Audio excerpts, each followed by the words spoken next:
Salam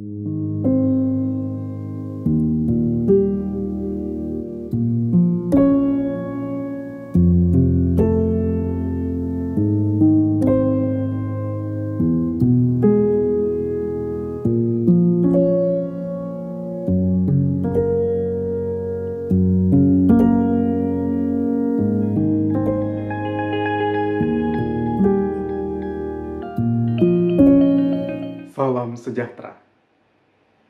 Setiap orang tua pasti menginginkan hal yang terbaik bagi anaknya. Tidak sedikit juga yang berjuang habis-habisan supaya anaknya berhasil seperti apa yang orang tua harapkan. Ini sama sekali tidak keliru. Namun hal itu janganlah dipaksakan dengan motivasi yang kurang tepat, tidak didukung dengan kemampuan dan kepribadian sang anak, apalagi jika itu tidak sejalan dengan kehendak Tuhan. Dalam Injil Matius dikisahkan tentang Ibu Yakobus dan Yohanes yang datang meminta agar Yesus memberikan posisi terdekat dengan Yesus dalam kerajaannya.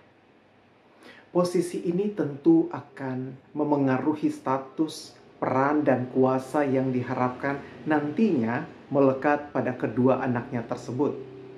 Selanjutnya, kita melihat bagaimana Yesus meluruskan pandangan dan motivasi sang ibu. Keberhasilan yang kita harapkan akan dialami dalam hidup ini hendaklah bukan hanya soal pencapaian status atau jabatan tinggi dengan berbagai kuasa dan akses yang bakal diperoleh.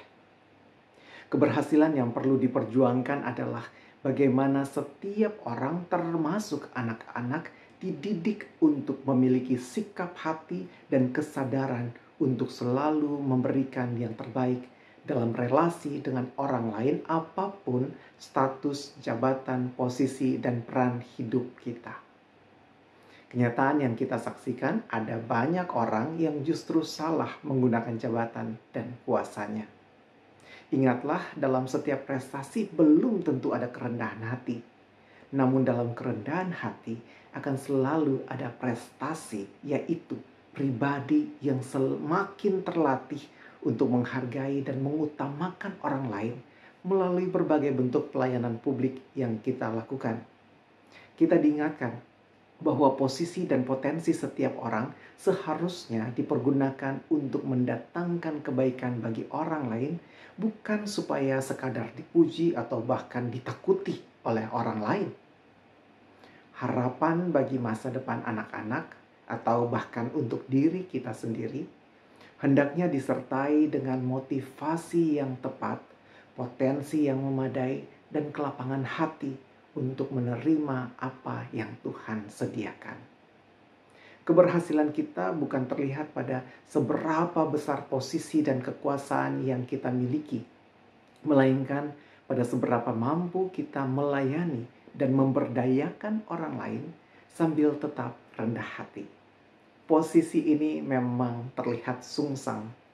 Bagi Yesus, yang tinggi justru orang yang merendah. Yang terkemuka justru orang yang mengambil peran seorang hamba. Jadilah besar dalam kerajaan Allah meskipun dianggap kecil di mata manusia. Tuhan memberkati.